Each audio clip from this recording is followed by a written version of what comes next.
नमस्कार, मी भीमराव कडाळे पाटील, बीकेपी मराठीमध्ये आपलं सर्वांचं स्वागत. आज नवीन दिवस, नवीन विषय, नवीन दिवसाची नवीन अशी चर्चा. आज चर्चा घेऊन आलोय म्हणजे बघा, केंद्रीय मंत्रिमंडळामध्ये मोठा फेरबदल होणार आहे आणि अनेक मंत्र्यांना डच्चू दिला जाणार आहे. त्याचबरोबर देशाचा प्रधानमंत्री सुद्धा बदलला जाईल का, गृहमंत्री बदलला जाईल का, किती मंत्र्यांना घरचा रस्ता दाखवला जाईल, म्हणजे रिपोर्ट कार्ड बघून किंवा ज्याच्यावरती भ्रष्टाचाराचे आरोप आहेत, ज्यांना ज्यांना वादग्रस्त वक्तव्य केले, तसंच जो मोदी सरकारच्या म्हणजे नरेंद्र मोदींच्या वैचारिक पातळीत बसत नाही का, म्हणजे नेमकं आता ह्या सगळ्यावरती RSSचं कमांड आहे. भारतीय जनता पक्ष म्हटलं की RSS हा भाजपचा आत्मा आहे आणि RSS जो करतो म्हणजे RSS न सांगितलं तरच त्या माणसाला मंत्रिमंडळामध्ये घेतलं जातं, मुख्यमंत्री केलं जातं.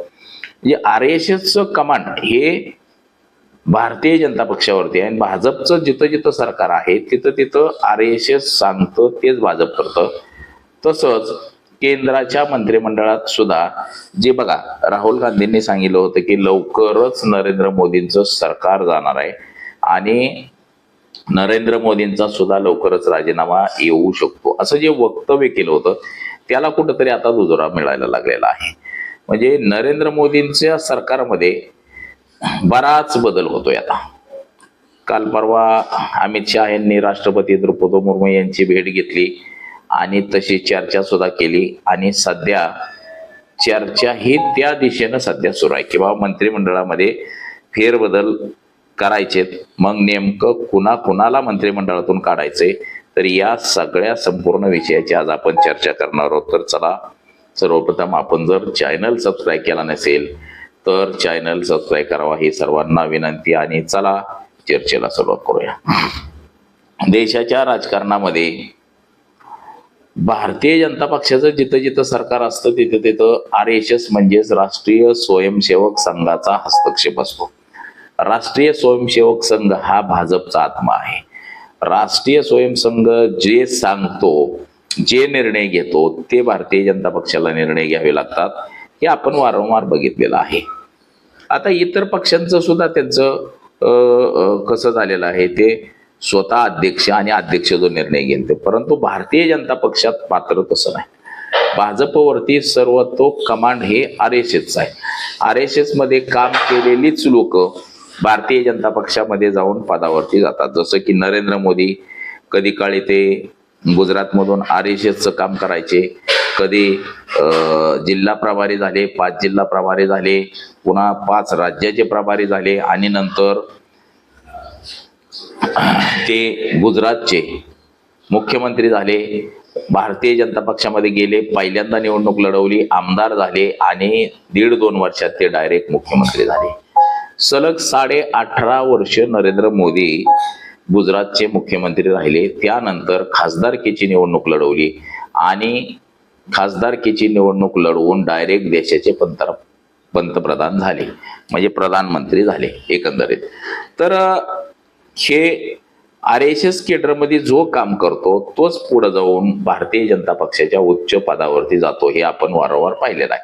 जसं की नितीन गडकरी असतील, देवेंद्र फडणवीस, हे महाराष्ट्रातले नेते मंडळी आले, हे सुद्धा RSSच्या शाखेत तयार झाले आणि पुन्हा भारतीय जनता पक्षामध्ये जाऊन त्यांनी निवडणूक लढवली आणि तिथं ते उच्च पदावरती गेले, हे आपण वारंवार पाहिलेलं आहे. असंच प्रत्येक राज्यात तुम्ही कुठल्या राज्यात गेले तर हीच नीती अवलंबली गेलेली आहे. परंतु आता काही प्रमाणामध्ये ज्या वेळेसपासून नरेंद्र मोदी आणि अमित शहा हे केंद्रस्थानी आले, केंद्राच्या राजकारणामध्ये आले, तेव्हापासून भाजपमध्ये RSSचं महत्व कमी झालंय का, हा सुद्धा महत्वाचा मुद्दा ठरलेला आहे. म्हणजे जसं की RSS जे सांगतं ते नरेंद्र मोदी आणि अमित शहा ऐकतात का, नाही ऐकत, हा सुद्धा तितकाच महत्वाचा मुद्दा आहे. म्हणजे जसं की नरेंद्र मोदींनी भारतीय जनता पक्ष वाढवण्यासाठी 90% काँग्रेसी लोक हे भाजपमध्ये घेतले आणि आज जो जुना भाजप आहे, जुनी भारतीय जनता पक्षाची जी लोक आहेत ही कुठंतरी एका कोपऱ्यात पडलेली आपल्याला दिसत. म्हणजे जुना मूळ भाजप हा पक्ष किंवा या पक्षाचे जे मूळ कार्यकर्ते होते भाजपाचे ते टोटली बाजूला पडले गेलेले आहेत आणि नवीन लोकांचा भरणा झालेला आहे भाजपमध्ये. जसं की बाबा आसाममध्ये हेमंता बिस्वा शर्मा हे मुख्यमंत्री झाले आसामचे, ते काँग्रेसमध्येच होते. काँग्रेसनं भ्रष्टाचाराचे आरोप मध्ये असताना भ्रष्टाचाराचे आरोप हे भाजपने केले आणि पुन्हा काँग्रेसमध्ये गेले. जसं की पुन्हा शिवेंदु अधिकारी पश्चिम बंगालचे हे ममता बॅनर्जीच्या सोबत होते, भाजपमध्ये गेले. म्हणजे तिथला जो मूळ भाजप आहे, मूळ भाजपचा कार्यकर्ता आहे, तो कुठंतरी मागं पडलेला आपल्याला दिसतो. महाराष्ट्रामध्ये सुद्धा अशीच परिस्थिती झालेली आहे. महाराष्ट्रामध्ये सुद्धा जो मूळ भाजपचा माणूस आहे तो पूर्णतः बाजूला पडलेला आहे. जसं विनोद तावडे असतील किंवा भाजपचे प्रकाश जावडेकर असतील, अशी जी काय मंडळी आहे ही पूर्णतः बाजूला पडलेली आहे आणि नवीन लोकांना म्हणजे संधी साधूंना संधी देण्यात आलेली आहे. की जसं विखे पाटील असतील किंवा जी काय मंडळी आहे ती सगळी पुन्हा भाजप जॉईन केलं त्यांनी आणि त्यांना मंत्री संत्री बनवलं गेलं.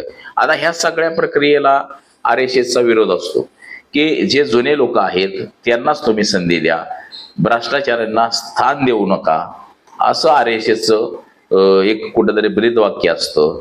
परंतु भारतीय जनता पक्ष म्हणजेच नरेंद्र मोदींच्या हातात सत्ता गेल्यापासून ह्या सगळ्या गोष्टींना कुठंतरी तिळंजली दिल्याचं आपल्याला दिसतं. आणि आता अशी परिस्थिती झालेली आहे की RSS सुद्धा मोदी आणि शहावरती कमांड करू शकत नाही.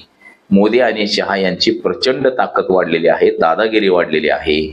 त्यामुळं RSS सुद्धा त्यांना काबू करू शकत नाही. ते बेकाबू झालेत भाजपमध्ये, असं काही सेकंदर आपल्याला दिसतं.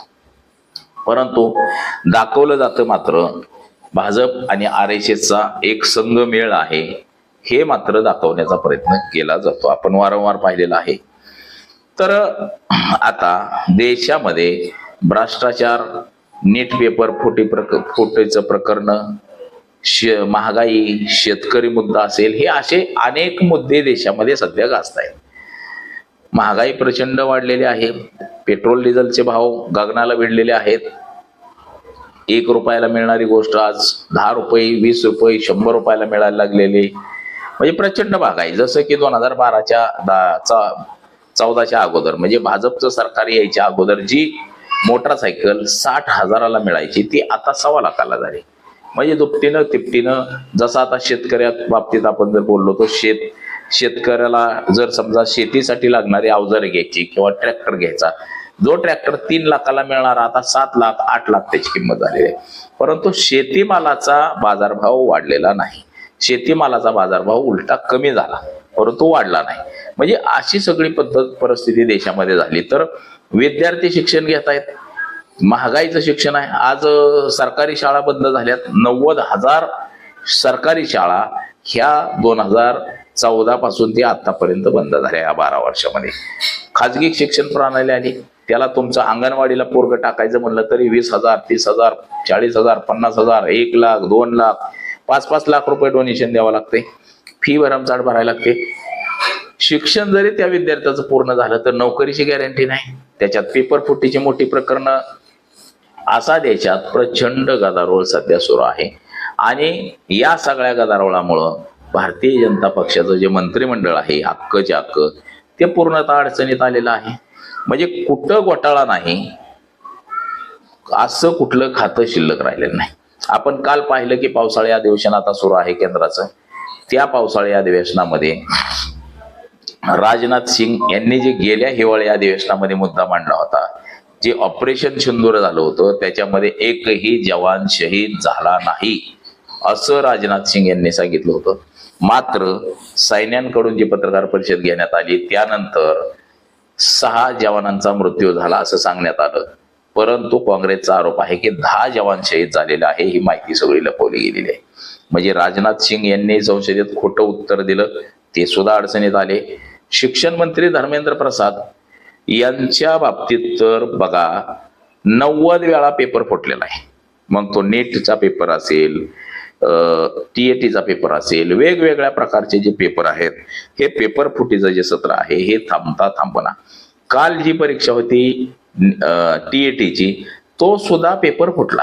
पुन्हा राजस्थानमध्ये सुद्धा तीच परिस्थिती झाली. ज्या दिवशी पेपर त्याच दिवशी पेपर फुटला घेतला. सगळ्या परीक्षांना परीक्षा रद्द करायची वेळ आणि नामुष्की ही केंद्र सरकार आणि राज्य सरकारवर आली.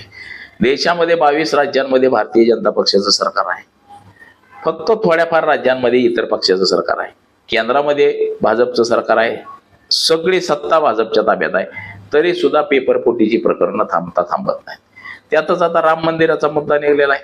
राम मंदिराचा सुद्धा जो पैसा चोरीला गेलेला आहे, राम मंदिराच्या पैशाचा जो मुद्दा आता समोर आलेला आहे, जवळपास 2000 ते 5000 कोटीचा फ्रॉड राम मंदिराचा पैशामध्ये झालेला आहे. म्हणजे सगळीकडं. पुन्हा हार्दिक सिंग पुरी जे पेट्रोलियम मंत्री आहेत, त्यांचं AP-16 फाईलमध्ये नाव आलेलं आहे. जे AP-16 फाईल पंतप्रधानाचं नाव आहे, त्याच्यामध्ये हार्दिक पुरीचं सुद्धा नाव आहे. त्याचबरोबर रेल्वे मंत्री असतील रवनीत सिंह बिट्टू, जॉर्ज कुरियन अल्पसंख्याक कार्य राज्यमंत्री असतील. तसंच महाराष्ट्रातलं जर म्हटलं आपण तर प्रतापराव जाधव असेल, मुरलीधर मोहोळ असेल, रक्षा खडसे असेल महाराष्ट्रातली ही. म्हणजे भारतीय जनता पक्षाचे अनेक मंत्री अडचणीत आलेले आहेत. त्यातच महाराष्ट्रातले बी काही मंत्रिमंडळामध्ये आहेत, यांना सुद्धा वगळलं जाऊ शकतं. केंद्रातल्या सुद्धा बऱ्याच जणांना वगळलं जाऊ शकतं. जे मंत्री आहेत त्या प्रत्येक मंत्र्यावरती कशाचे ना कशाचे तरी भ्रष्टाचाराचे आरोप आहेत. रेल्वेचे ऍक्सिडेंट झाले, टक्कर झाली बऱ्याच वेळा. पेट्रोलियम मंत्री अपयशी ठरले, रेल्वे मंत्री अपयशी ठरले म्हणून सांगितलं जातं. म्हणजे बघा, प्रत्येक मंत्री कशात ना कशात तरी दोषी आहे. केंद्र सरकारचं जे मंत्रिमंडळ आहे, एकूण 72 मंत्र्यांचं हे मंत्रिमंडळ केंद्राचं. मात्र सध्या देशामधला जो गदारोळ आणि देशामध्ये जो सुरू असलेला कल्लोळ पाहता यापैकी बऱ्याच जणांना घरचा रस्ता दाखवला जाईल असंही एकंदरीत सांगण्यात येतं. आता यामध्ये दस्तूर खुद्द बघा, दिल्लीमध्ये जे जंतर मंतरवरती कॉक्रोच जनता पार्टीचं आंदोलन सुरू आहे, तिथं आंदोलन जोरात सुरू आहे, उपोषण सुरू आहे. सोनम वांगचुक उपोषणाला बसलेले आहेत. तसंच भारतभर जे काँग्रेस पक्षाचं आंदोलन सुरू आहे, त्यामध्ये आता नरेंद्र मोदींच्याच राजीनाम्याची मागणी केली जाते. कारण की सरकार सगळं नरेंद्र मोदींच्या ताब्यात आहे. तरी सुद्धा ही सगळी परिस्थिती का उद्भवते? राम मंदिराचं जे ट्रस्ट आहे ते केंद्र सरकारनं नियुक्त केलेलं आहे. राम मंदिराची पायाभरणी नरेंद्र मोदींनी केली, निकाल नरेंद्र मोदींनी द्यायला लावला, मंदिर बांधलं, उद्घाटन मंदिराचं नरेंद्र मोदींनी केलं. मग आता चोरी झाली त्यात 5000 कोटीची, ह्याला जबाबदार सुद्धा नरेंद्र मोदी, असं विरोधकांनी आरोप केलेला आहे. म्हणून विरोधक नरेंद्र मोदींचा सुद्धा राजीनामा मागायला लागलेले आहेत. अमित शहा यांचा सुद्धा राजीनामा मागायला लागलेला आहे. परंतु केंद्राचं जे हे मंत्रिमंडळ आहे आत्ताचं, यामध्ये किती लोकांचा बदल केला जाईल हे सुद्धा महत्वाचं आहे. आता बघा, एकंदरीत केंद्राकडली जी माहिती आहे, जे 12 ते 15 मंत्री आहेत, अधिकृत आकडा 5-6 मंत्र्यांचा आहे. त्यामध्ये सर्वाधिक पहिलं नाव हे धर्मेंद्र प्रसाद जे शिक्षण मंत्री आहेत, त्यांचं नाव आहे. त्यांना बाजूला केलं जाईल असंही सांगण्यात येतंय. सर्वात अगोदर म्हणजे धर्मेंद्र प्रसाद यांचा नंबर लागेल, त्यांची विकेट ओढेल सगळ्यात अगोदर असं सांगितलं जातंय.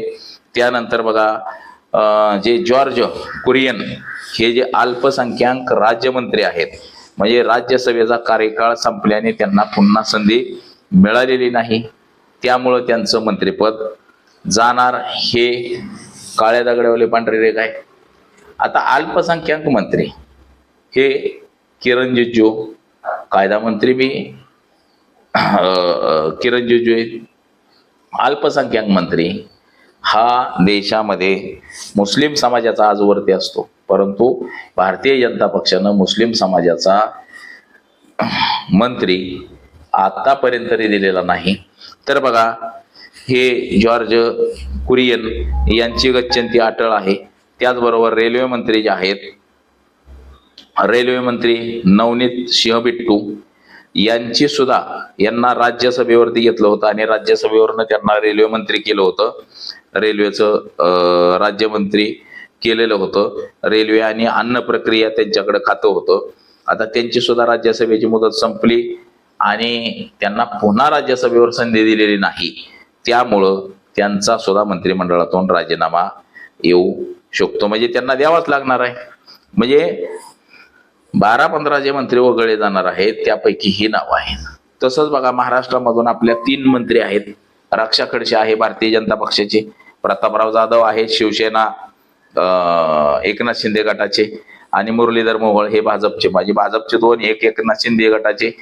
तिन्हीच्या तिन्ही मंत्र्यांना बाजूला काढलं जाईल.